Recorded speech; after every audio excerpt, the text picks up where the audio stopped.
Guys, what's up? It is Taylor Welch and Chris Evans, and we're going to get to the show in just a second. But you might not know, for the month of November, we're celebrating our brand new YouTube show by giving away a new iPhone X. Brand new, never before open, 256 gigabyte iPhone X. Now, anybody can win, but there are 3 special steps required for you to enter into this giveaway. Chris, tell us what to do. Boom! Yes! All right, here's what you do.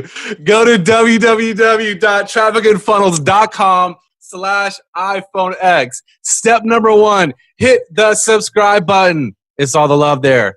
Then go to the episode and comment how bad the episode is, how much you love it, and then share it. Listen, the more shares you give, the more entries you get. That's what it's all about. And then your chances of winning the iPhone X are going to be phenomenally great. Let me just say one thing in case you were laughing while Chris was walking you through the steps. Step 1, trafficandfunnels.com/iPhone X. Step 2, subscribe. Step 3, comment and share. That was phenomenal, Chris. I'm so proud of you. Thanks. Enjoy the episode, guys. You're listening to the smartest guys in marketing, the best show on the planet for client businesses to learn about traffic, funnels, sales, conversions, and marketing coolness. Chris and Taylor are the founders of Traffic and Funnels, a digital marketing consultancy helping you get paid clients from cold traffic daily. Now, here are your hosts, Chris and Taylor. What's up, everybody? Welcome to the Smartest Guys in Marketing podcast here with Taylor Welch and Chris Evans. We're so excited that you are here with us. We've got a great podcast episode for you today. Today, we are talking about... Tell us. I was teeing that up for you, bro. Tell us, bro. Optimists starve to death first. Wait, that's not very positive. Just don't understand why you're not being positive. Why are you talking like that, bro? Oh, man. What are you talking about? Okay. What does that mean? Optimism versus positive realism. This is something that I think is like really, really kind of being taught wrong today. Or not at all. Yeah, exactly. Being optimistic about your life, is that a good thing or a bad thing? Just let's take a poll. If you're driving in your car, say yes or no. I'll hear you through the connectivity of the worlds. It's a little weird. Sorry. Most people would say yeah. They would say optimism is a good thing. But when it comes to business, what we've actually found is that optimists die first. They're the ones who are always expecting, what is optimism really? It's always expecting things to go well. Imagine being a general of an army and being an optimist and just expecting things to always work out in your favor. It really has a damaging effect when you're in business. And the 3 things that I wrote down here is optimists die, realists survive, positive realists thrive. Let's hit those again. Optimists die because they're always expecting life to be great, and then when it's not, they die. Realists survive, right? They live longer because they're real, but they're also unhappy, so they just survive. Positive realists, that's that perfect balance in the middle. They thrive. They have the ability to prepare for the worst and save themselves in the process, but also retain an element of positivity so that they can actually enjoy it. So 3 keys to staying balanced in this regard. How to become a positive realist in your business, in your life, in your love life. Maybe not that. Yeah. Take us away. I think in every part, and especially in business, number 1 is hedging. The richest individuals in the world know how to hedge and protect themselves from unexpected setbacks. And I think when you get to the place when you understand this is a crucial foundational piece. And it's why we've been very, very successful, is when our income goal, our revenue goal was $20,000 a month, we went and shot for $30,000 to make sure that without a shadow of a doubt, we were going to hit 20 grand a month. And so anything that you're doing in your business, right, you need to shoot for more than what your goal is. That's called hedging. I would say this is one of your superpowers as a marketer. It's not necessarily one of mine. Like, I don't always think this way, but this is one of Chris's definite superpowers where when we sit down and we create our goals and we need, 150 leads a day, Chris is driving for 200 leads a day. You're always hedging in every freaking area. If we're going to owe, like this year, we'll probably owe $500,000 in taxes. Hey, so fun. So you want to have like 700 stacked away.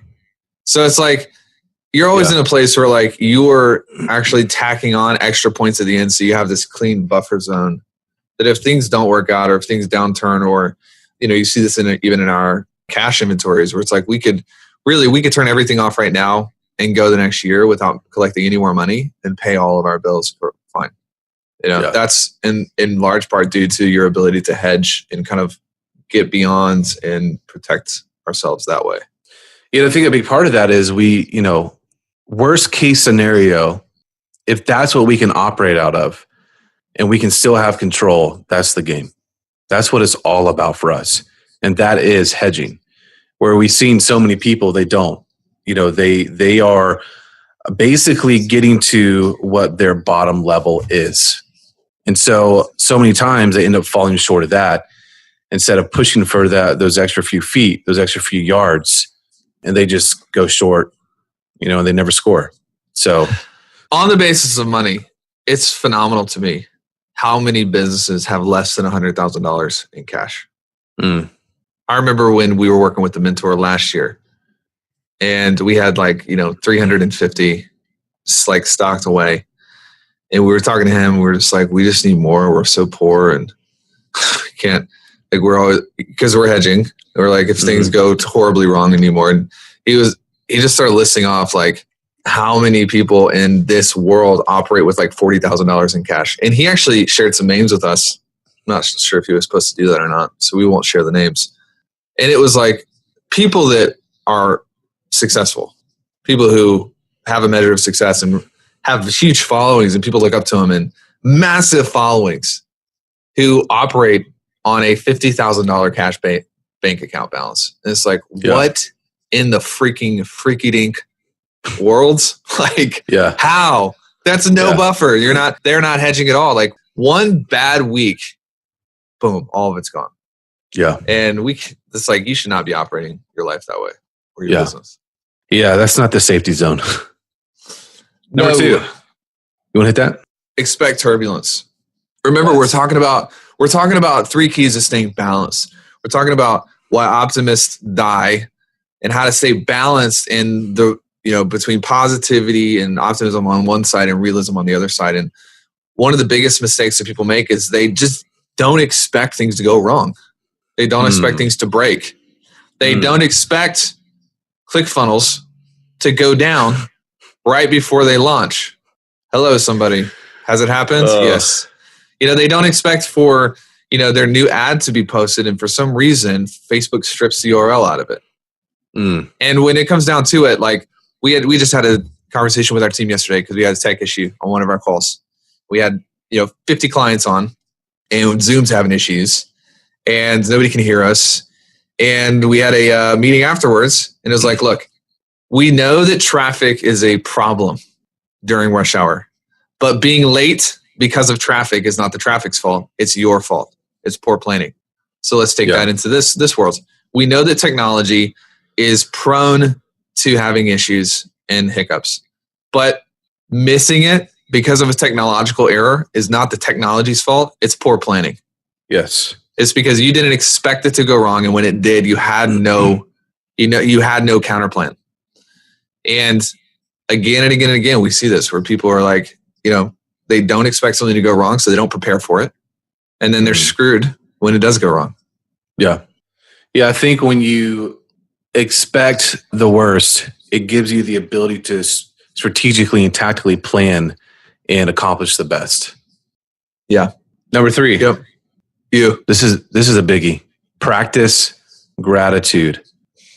It's amazing when some people they've accomplished some success and they have no gratitude in their life. And when you get out of a place of misalignment in your practicing of gratitude, man, that's an area of disaster, right? So it really counterbalances the first two things that we're talking about. And it keeps you in a position to be open to opportunities. Yes. Let me just give a practical example of this in the real world. Boots on the grounds. Yesterday, we were meeting with one of our upper echelon clients. And this dude is awesome. He made an investment in working with us, 8 months ago? Mm-hmm. And he was working at a gym, the front counter of a gym, making $8 an hour or something. And he had started learning how to do something on the side that he had really learned from us and some of our free material. And yesterday we were on a call and he said, this is my first $60,000 month. This is going to be my first $60,000 month. He's proposed to his now fiance. He has moved into his own place. The dude is growing, thriving. And he said, I got to normalize it quick so I can do 120 next month. And Chris said, whoa. It's okay to enjoy it. Take a minute and be filled with gratitude about it. Because if you're not careful, what can happen is you can rush through all of the things in your life that make life meaningful. And if you only have hedging and turbulence, if you only have number 1 and 2, then you become a realist and you're just surviving. It's gratitude that enables you to not just survive, but thrive. And the reason that we say practice gratitude rather than just have gratitude is because gratitude isn't something you're born with. It's not a trait. It's not like being cute or handsome or, a personality trait. It's a skill set that you develop and you practice. You want to be good at basketball, you go practice. You want to be good in the gym and look good naked, well, you go practice. You want to be grateful, you practice. You can get good at it through repetition. Yeah. If you don't have this, it's going to be easy for you to be an ass and your team hates you, your family hates you, because you can just turn into a prick, but you don't want that. You'll miss opportunities, man. Yeah. Because if you're always expecting life to kill you and you don't have you don't have that counterbalance, then you're always going to think that people are out to get you and you'll miss the opportunities that could really level you up quickly. True. Anything else? Bro, I just really want people to get the memos. Guys, I want you guys to get the memos so bad. Just try them for me. Yeah. You pay for shipping handling $7 a month. Cancel anytime. But if you cancel, I hate you. We know where you live. No, I'm just kidding. TravelingFunnels.com/memos. Hey, go leave a review on iTunes for the podcast. And we're going to continue to bring you tremendous value. And that's it. Love you guys so much. Just so grateful for you. Very grateful for you. I'm practicing gratitude for you right now. For choosing not to sign up for the memos. But I'm hedging. All right. See you guys. See ya. This is thepodcastfactory.com.